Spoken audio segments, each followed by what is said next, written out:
Sehat Jiwa. Senang sekali bersama saya Farika ketemu dalam Otista, obrolan dan tips seputar kesehatan jiwa. Nah, hari ini berkesempatan kita tidak hanya membicarakan tentang seputar kesehatan jiwa saja, tapi elemen-elemen yang ada di dalam Rumah Sakit Atma Husada. Nah, untuk hari ini ya, kita kedatangan tamu dari fisioterapi, klinik fisioterapi yang ada di Poli Rawat Jalan. Silakan Kak, diperkenalkan dulu namanya, sahabat Atma. Saya silakan. Baik, sebelumnya perkenalkan nama saya Novita Triwardhanu. Kemudian saya sudah bergabung di Atma itu kurang lebih selama 1 tahun, dan saya bertugas di klinik fisioterapi di Atma. Oke, gitu. Nah, sahabat Atma, perkenalkan wajah baru dari, sebenarnya nggak baru-baru amat sih, sudah 1 tahun ya, sudah lumayan pastinya bagi sahabat Atma yang sudah pernah menggunakan fasilitas jasa dan fasilitasnya di Rumah Sakit Atma, mungkin sudah ada yang pernah bertemu juga dengan Kak Novi. Baiklah, kita langsung aja ya ke pertanyaan pertama nih. Penjelasan singkat tentang fisioterapi agar sahabat Atma di rumah juga bisa memahami seperti apa menurut keilmuan yang kami tahu. Oke.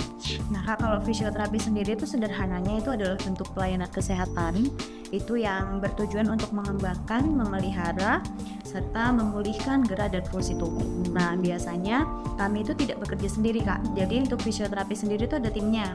Timnya fisioterapi itu biasanya ada dokter rehabilitasi medik, kemudian ada fisioterapi, ada okupasi terapi wicara, sama psikolog gitu. Karena ada beberapa pasien-pasien kami itu yang biasanya kami tangani untuk di ranah anak-anak ya Kak, itu dia selain membutuhkan fisioterapi, dia misalnya nih kayak kasus-kasus pasiennya keterlambatan tumbuh kembang nih. Nah, biasanya dia memerlukan terapi wicara juga, okupasi terapi juga gitu. Jadi kita fisioterapi itu tidak berdiri sendiri, tetapi satu tim dengan dokter rehabilitasi medik dan juga profesi yang lain. Ya, itu kan kalau untuk yang tumbuh kembang anak ya, yang menyatunya dengan tumbuh kembang anak. Kemudian kalau yang untuk lansia itu masih bersinggungan juga Kak? Lansia itu kan ada beberapa kategori dengan kondisi medis tertentu ya Kak. Biasanya kalau lansia itu biasanya menderita stroke, nah kita tetap membutuhkan profesi lain. Contohnya halnya gini, kalau misalnya lansia itu dia terkena stroke, kemudian mentalnya juga terganggu nih. Kadang kan ada yang, aku kemarin udah bisa gini-gini mbak, aku jalan gini-gini, tapi sekarang aku udah nggak bisa lagi. Jadi ketika di terapi itu dia nggak fokus dan sebentar-sebentar sensitif nangis. Nah itu kita membutuhkan psikolog juga gitu. Baik Kak. Nah, Kak Novi, yang Kak Novi tahu tuh untuk kondisi seperti apa sih yang membutuhkan fisioterapi? Nah, fisioterapi sendiri itu kan ada ranah-ranahnya kan. Untuk kasus apa aja yang bisa ditangani fisioterapi itu yang pertama ranah renang. Kemudian yang kedua itu ranah saraf. Saraf itu seperti Parkinson. Contoh kasusnya nih ya seperti Parkinson, kemudian stroke. Kemudian saraf kejepit. Nah, itu sering banget tuh kan saraf. Benar. Terus yang ketiganya itu tentang muskuloskeletal. Muskuloskeletal itu mengenai otot tulang sendi. Otot tulang sendi, ligamen. Jadi banyak-banyak cedera-cedera kayak atlet-atlet. Nah itu biasanya kalau dia sudah cedera larinya biasanya ke fisioterapi. Terus ada juga dia penyakit-penyakit pengapuran nih, sendinya yang sudah lansia, kemudian udah ada pengapuran, udah ada pengeroposan tulang. Nah itu badan pasti udah nggak fit lagi. Biasanya tuh dengan kondisi tertentu bisa ditangani fisioterapi. Jadi itu yang membutuhkan kondisi-kondisi itu ya. Nah Kak, kalau untuk fisioterapi itu apakah selalu harus dilakukan dengan alat-alat yang canggih atau ada kan misalnya kayak pijat-pijat misalnya seperti itu? Ya benar, tradisional. Ya, fisioterapi itu tidak hanya menggunakan alat. Jadi kita punya teknik sendiri. Misalnya contohnya di teknik anak nih, nanti ada namanya tekniknya itu Bobat, DSF. Nah itu ada sendiri tekniknya dan harus mempunyai sertifikasi atau yang mengikuti pelatihan itu nih biar kita bisa dalam itu. Kemudian kalau untuk orang tua stroke nih bisa menggunakan teknik PNF, nah kayak MRP, nah kayak gitu kita mempunyai teknik-teknik sendiri, nggak harus menggunakan alat. Alat itu sebagai fasilitas kita untuk misalnya ada yang nyeri kita mengurangi nyeri, kemudian kita kasih stretching atau strengthening, nah kayak gitu. Biasanya kan banyak ya kayak kasus-kasus yang ototnya spasme nih, jadi pas kita habis kasih alat dia aja kita lakukan massage kemudian kita lakukan stretching, itu lebih bagus mah. Kalau gitu. Nah, sahabat Atma, berarti kita bisa juga nih nanti untuk kedepannya kita buatkan video-video edukasi tentang apa namanya yang pijat-pijat itu kan, gitu, untuk yang untuk anak bisa, untuk orang tua juga bisa ya. Pokoknya nanti untuk PR-nya lagi dari kita nanti akan membuatkan video-video edukasi tersebut gitu, biar tersampaikan, terinformasikan kepada sahabat Atma. Jadi bisa dilakukan di rumah kan? Benar, karena fisioterapi itu Kak di kami di beberapa rumah sakit ya itu tuh cuma 10 sampai 15 menit, bahkan menggunakan jaminan tertentu ya itu tuh paling bantu cuma 30 menit doang nih. Jadi selebihnya 23 jam itu ada di rumah yang memang harus melakukan aktivitas di rumah. Betul. Kalau pasien-pasien di rumah sakit itu kan banyak ya Kak. Kalau misalnya satu pasien kita tanggal 1 jam 2 jam, wah itu kasih pasiennya. Iya betul, jadi memang perlu ada edukasi seperti itu, jadinya bisa dilakukan di rumah gitu ya sahabat Atma ya. Kemudian yang kita mau tanya, apa aja sih alat-alat yang wajib ada sebenarnya dalam sebuah nyebutnya apa, instalasi atau klinik fisioterapi? Oke, klinik fisioterapi itu apa aja alatnya dan apa aja juga yang sudah dimiliki oleh Rumah Sakit Atma Husada? Silakan. Kalau alat-alatnya fisioterapi sebenarnya ada banyak ya Kak. Ada dia itu untuk modalitas mengurangi nyeri nih. Ada dia itu menggunakan inframerah yang sinar, tapi di sinar merah itu fungsinya dia untuk mengurangi nyeri. Kemudian ada juga yang dia disetrum, namanya itu TENS. Nah itu juga bagus untuk mengurangi nyeri sama untuk regenerasi sel saraf. Kemudian ada juga dia menghangatkan, itu microwave diathermy atau short wave diathermy. Jadi alat-alat itu dia fungsinya itu untuk mengurangi peradangan gitu. Kemudian ada juga yang traksi itu biasanya bagus, efektif banget digunakan kalau untuk saraf kejepit. Saraf kejepit itu kan gak cuma di pinggang, di leher. Itu ketika ditraksi atau ditarik, nah itu nanti bisa mengurangi nyeri pada saraf tersebut gitu, atau nyeri pada daerah vokal itu gitu. Terus selain itu juga yang kita punya di rumah sakit ini cukup lengkap ya Kak. Yang kita andalkan sebenarnya ada namanya satu alat PMS. Nah alat itu dia fungsinya untuk stimulasi saraf. Jadi kita bekerja sama dengan dokter saraf nih, misalnya ada pasien-pasien yang sarafnya terganggu itu dikasih alat itu. Nah itu tuh fungsinya bisa untuk mempelajari kembali si saraf ini atau buat menstimulasi si saraf ini biar ada kayak idenya sendiri tuh untuk mengurangi rasa nyeri. Terus ada juga yang sarafnya lemah itu bisa untuk meningkatkan kekuatan ototnya. Nah kayak gitu itu alatnya PMS. Dan setahu saya sih PMS itu tuh tidak ada di rumah sakit lain, di Samarinda ya. Jadi baru di rumah sakit. Nah tuh sahabat Atma, kalau yang mau cobain itu berarti aliran listrik ya? Nah aliran listrik yang mau cobain baru ada di Rumah Sakit Atma Husada, alat itu ya. Silakan datang ke Rumah Sakit Atma Husada kalau ada mungkin sahabat Atma yang memerlukan pelayanan tersebut, misalnya seperti itu ya. Benar. Oke. Nah, biasanya tuh Kak, kalau misalnya menjurus ke arah kayak gitu tuh harus kayak ada diagnosa dari dokter dulu kan. Jadi pasien-pasien tuh pasti diarahkan untuk ketemu sama dokter terlebih dahulu, kemudian baru nanti cocok nggak nih pakai alat ini nih gitu. Jadi harus di anamnesa dulu lah ceritanya gitu, biar dia tuh cocok atau enggaknya ini pakai alat ini. Karena ada beberapa tuh penyakit-penyakit atau kondisi medis tertentu yang tidak diperbolehkan menggunakan alat ini gitu. Mungkin Kak Rofi dari sahabat Atma atau teman-teman yang lain gitu, mungkin aku bertanya, bisa nggak sih menggunakan rujukan kalau misalkan ke visionya Rumah Sakit Atma Husada yang jelas pasien ini yang bukan pasien jiwa, itu seperti apa? Benar, jadi kita sendiri itu kan bekerja sama dengan BPJS ya. Jadi kalau misalnya pasien-pasien yang memang ada keluhan nih di rumah, misalnya kayak ada peradangan sendi atau sakit pinggang dan lain sebagainya, boleh langsung ke vaskes tingkat pertama. Nanti dari vaskes akan di anamnesa terlebih dahulu, kemudian akan diarahkan ke vaskes tipe B. Tipe B itu misalnya kayak rumah sakitnya tipe C. Tipe C itu misalnya kayak Dirgahayu, kemudian SMC, kemudian Hermina. Nah nanti setelah itu akan dirujuk lagi ke rumah sakit kita. Ya, karena kebetulan rumah sakit kita adalah rumah sakit tipe A ya. Jadi harus melalui step-stepnya. Tapi mungkin karena ketiadaan alat di tipe C, mungkin itu yang bisa menjadikan alasan mungkin bisa dirujuk untuk ke rumah sakit Atma Husada. Jadi seperti itu.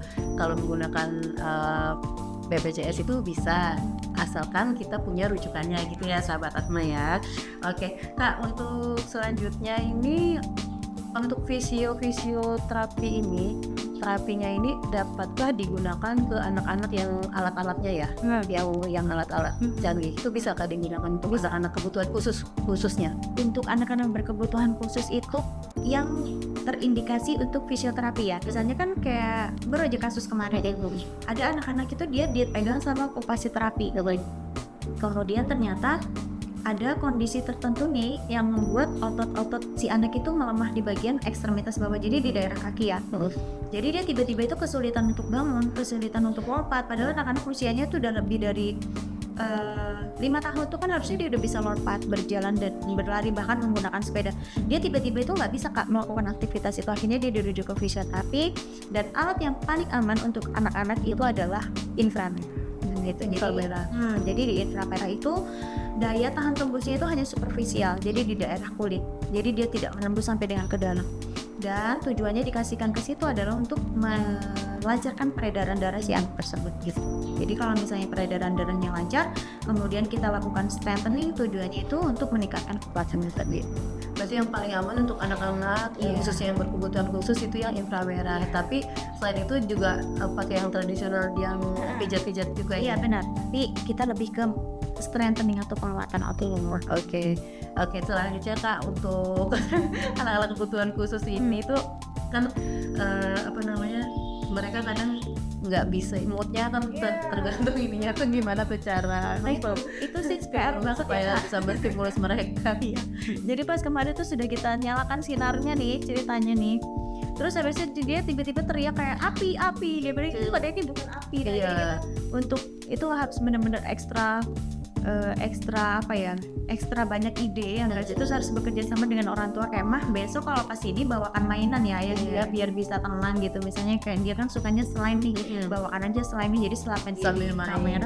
Karena kalau dia sambil gerak ke sana ke sini tuh Kak nggak maksimal dan jadi arahnya itu jadi kemana-mana nih alatnya itu, jadi kayak nggak fokus di dalam satu titik itu, jadi akhirnya kayak melebar kemana-mana akhirnya mah.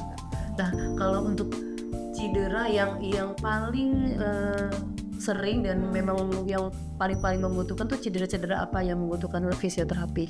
Kalau untuk masalah cedera itu kan kalau dicak ya misalnya nomor 1, 2, 3 ya itu. Cedera sih biasanya banyak cedera olahraga ya Kak. Banyak kan yang habis main futsal misalnya. Nah itu tuh ada yang salah gerakan, salah posisi, akhirnya ligamennya yang robek nih atau ligamennya yang putus nih. Nah itu nanti setelah dioperasi dia memerlukan bantuan fisioterapi, itu yang paling banyak banget kalau cedera. Tapi selain itu juga itu banyak juga cedera dari post trauma. Misalnya kayak habis jatuh, kemudian habis kecelakaan nih. Nah terus habis itu ada memar, kemudian ada beberapa bagian sendinya itu yang mungkin dia ada mengalami pembekakan, terus kemudian ada kan dia habis jatuh nih kakinya kok kayak bengkak. Nah itu butuh fisioterapi, pelayanan fisioterapi juga bisa. Terus selain itu juga ibu rumah tangga, dia melakukan pekerjaan yang itu terus nih, misalnya kayak setiap hari cuciannya banyak nih, jadi dia harus menjemur. Nah gerakan seperti ini itu tuh bisa membuat cedera pada sendi bahu dan juga sendi elbow. Jadi gerakan-gerakan yang terus menerus itu Kak, itu tuh bisa mengakibatkan peradangan sendi, terus akhirnya lengket sendinya. Lengket itu namanya frozen shoulder. Jadi buat ngangkat gini aja kok tiba-tiba sakit yang mana, itu karena gerakan berulang. Jadi cedera bahu yang terus berulang akhirnya meradang dan melengket. Oh betul, sama juga misalnya gendong anak. Ya, posisi yang salah ketika dia mengangkat barang, mengambil anak, misalnya menggendong anak nih dari posisinya yang gini, itu tidak ergonomis, itu juga bisa mengakibatkan cedera. Terus ada kan biasanya yang ibu-ibu itu kayak karena maunya cepet-cepet nih ya, jadi kayak tiba-tiba kok ini kecetet, itu bisa karena itu kuncinya mau cepat, karena mau cepat kita.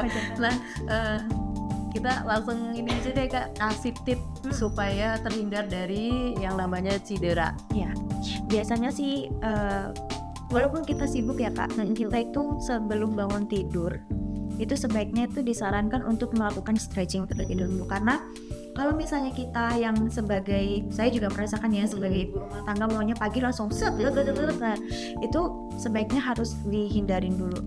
Stretching dulu terlebih dahulu. Banyak sekarang stretching itu kalau misalnya mencari di Google itu sudah banyak banget bagaimana posisinya. Nanti mungkin next kita bisa mempraktekkan.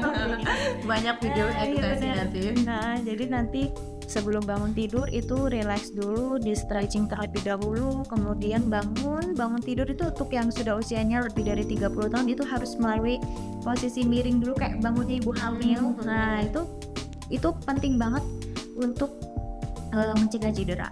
Jadi nggak yang langsung bangun gini ya Kak, jadi harus miring terlebih. Pantas saya sering datang ke kliniknya Kanopi itu karena memang sering kayak gitu. Terus kalau misalkan yang ibu yang bekerja, misal kayak cara duduknya juga pasti ada ya ininya. Cara duduk itu harusnya ergonomis. Cara mengangkat itu ya harusnya. Misalnya nih cara duduknya nih kayak gini, berarti salah nih.